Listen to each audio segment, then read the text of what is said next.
Alright, what's going on everybody? It's Matt Nabong with NASFight Media coming at you guys with another video. You guys already know what time it is. It's time to bring on that boxing. Today we're going to be talking about Jake Paul and Tommy Fury. I know you guys hate it. I've said this multiple times. You guys hate when I talk about Jake Paul, but it is a fight. It's on a top-ranked card, guys, and a lot of people are talking about it. Obviously, there's that narrative of Tommy Fury, Tyson Fury's younger brother, and Jake Paul saying that Tyson Fury and his father are going to disown Tommy if he loses. He's going to tarnish the reputation of the legendary Fury name and just mess up the legacy of the Fury family. So those are big fighting words. Obviously Jake's not fighting he's not fighting Tyson Fury, so you can't really say he's taken away from the legacy because Tyson Fury's legacy is separate from his little brother's legacy in Tommy Fury. Do I think Tommy Fury has a chance of beating Jake Paul? Anybody has a chance of beating Jake Paul. The thing is that Jake takes this fight takes the sport of boxing really seriously. That's why it's dangerous. I think that no matter who you are, if you work hard enough at something, you're gonna get better, and that's what Jake's done. That's why I think that he's gaining success. Do I think he beats any ranked cruiserweight or heavyweight in boxing right now?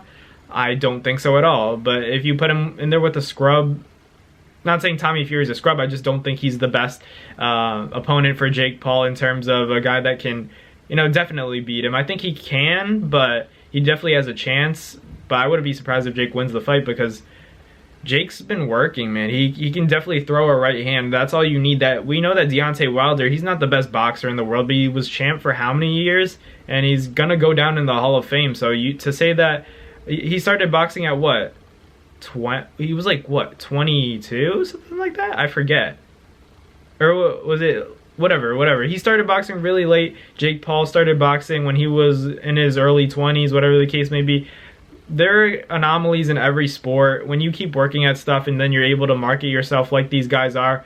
Jake Paul's knocked guys out. He's knocked out Tyron Woodley, former MMA champion in the UFC. Like, you train enough in anything, you'll get better. You'll definitely see the progress. I think Jake's progressed a lot, and I think that's the reason why that he's able to put on these performances without, you know, being worried about getting knocked out, because there's that level of confidence that Jake Paul has, and it's carrying and it's affecting him, and in a positive way. It's giving him the confidence to go out there and starch guys that you wouldn't think a kid, you know, a social media kid who is from Ohio and he was on Disney Channel, you don't think a kid like that would be able to beat a UFC champ. I'm not saying he's gonna be the, you know, he's not gonna be a lineal cruiserweight champion, or at least anytime soon. But you know, he's definitely made great strides. He's put on for women's boxing, so that's why I think it's an interesting fight. In terms of the actual breakdown of the fight, I think that Jake is gonna have to. It's a different pace when you fight an actual boxer, because I do believe that boxers, you know, the striking is harder than the UFC, because obviously you put those small UFC gloves on, what are they, 4-ounce gloves? Like, anyone who hits you, it's gonna hurt. But in boxing, you fight with, what, 10, 12-ounce gloves? I don't know what Tommy and Jake are fighting in, but it's something like that, where the power is undeniable from Jake, because he's able to knock these guys out with heavier ounces of gloves. You know, people say it all feels the same. I know for a fact it doesn't, feel the same. So Jake's power, you don't knock out a guy like Tyron Woodley out cold like that without having power. So Jake's power is undeniable. He's gonna have to set up his shots though. I noticed that he doesn't really have the ability to sit down on his shots. He throws hard shots, but it's obvious when he's loading up on a shot.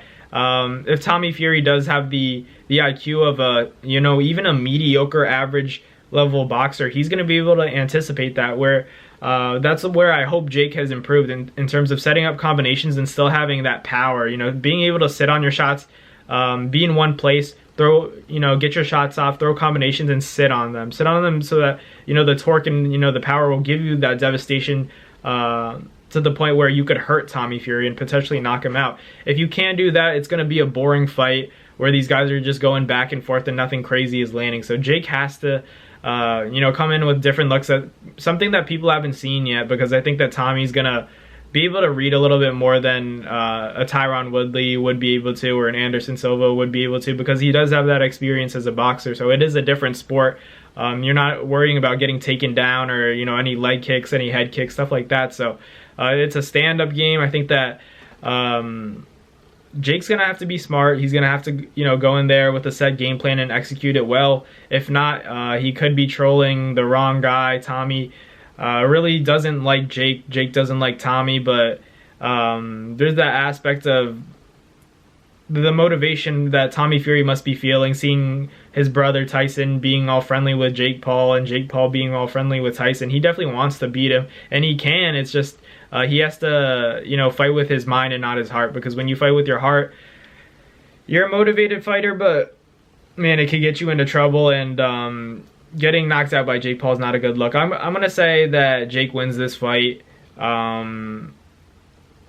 I'd be surprised if he stops Tommy, to be honest with you. I think it might be a boring fight, and Jake wins the decision. But at the same time, if he shows us something different, and he, you know, I think a lot of people, I think his coach, BJ Flores, is going to make him sit on his shots. He's been pushing him in the gym. I've seen the training footage. If he makes him train that hard and sit on his shots, work on angles and actually, you know, cutting off angles, and getting your feet planted when, you know, placing these shots, it could be trouble for Tommy Fury, and that's where I could see Jake Paul knocking out Tommy Fury. That's the only way.